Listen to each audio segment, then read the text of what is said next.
ये सिर्फ एक युद्ध नहीं था, ये भारत के नक्शे को बदलने की एक बहुत ही बड़ी साजिश थी, जिसको हमारे सैनिकों ने मिट्टी में मिला दिया। यह है दोस्तों पाकिस्तान, हमारा पड़ोसी, हमारा बहुत ही बड़ा दुश्मन, जिसने पीओके पे ऑलरेडी कब्जा करके रखा है। पाकिस्तान ने 1947 में कश्मीर पे हमला करके पीओके को अपने कब्जे में ले लिया था, लेकिन सन 1999 में उसकी नजर थी कारगिल की ऊंची ऊंची पहाड़ियों पे। 99 में दोस्तों एक रूल था कि इंडियन आर्मी और पाकिस्तान आर्मी दोनों सर्दी के टाइम पे अपनी ऊंची ऊंची चोटियों से नीचे उतर जाए। इंडियन आर्मी तो अपने रूल्स के हिसाब से सर्दियों के टाइम पे नीचे उतर गई। पाकिस्तान भारत की बर्फीली पहाड़ियों पे आके बैठ जाता है। वो भारत की कई चोटियों पे अपना तिरंगा लहरा देती है और ऊपर से ऑब्जर्व करने लगती है। लेकिन यहाँ पर एक गांव का बकरवाल वो बकरियां चराने के लिए उसी पहाड़ियों पे जाता है। बकरवाल पाकिस्तान आर्मी को देख लेता है और ये बात इंडियन आर्मी को बता देता है। बकरवाल की बात सुनते ही इंडियन आर्मी ऊपर चढ़ना स्टार्ट करती है, लेकिन पाकिस्तानी ऊपर से सब कुछ देख रहे थे, इस करके उसने फायर करना स्टार्ट कर दिया। पाकिस्तान आर्मी ऊपर आ रही इंडियन आर्मी पे लगातार फायरिंग शुरू रखता है। इंडियन आर्मी की पहली पेट्रोलिंग पार्टी अपनी जान बचाते हुए धीरे धीरे ऊपर चढ़ रही, लेकिन पाकिस्तान की गोलियों से भारत की पूरी पेट्रोलिंग पार्टी यहाँ पर शहीद हो जाती है,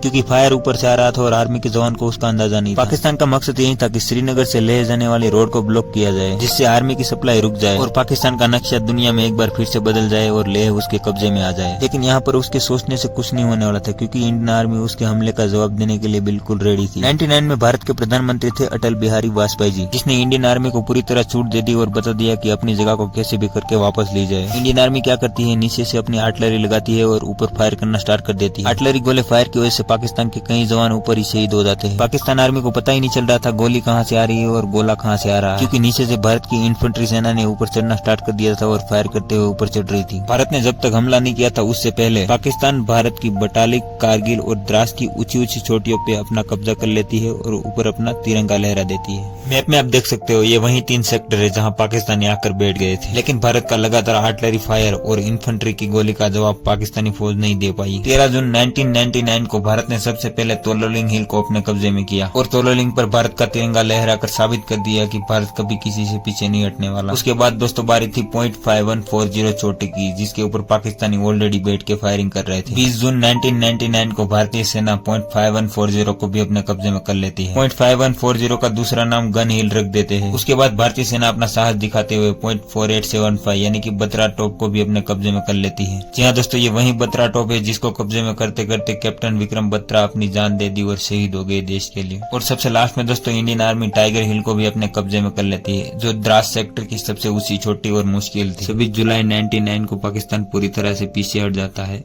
और भारत की ऑपरेशन विजय की तहत भव्य विजय हो जाती है। इस युद्ध में भारतीय सेना के 527 जवान शहीद हो जाते हैं और 1300 से ज्यादा जवान घायल हो जाते हैं। कारगिल की बर्फीली ऊंचाइयों पर भारतीय सैनिकों ने अदम्य साहस दिखाकर दुश्मन को हराया और तिरंगे की शान अमर कर दी।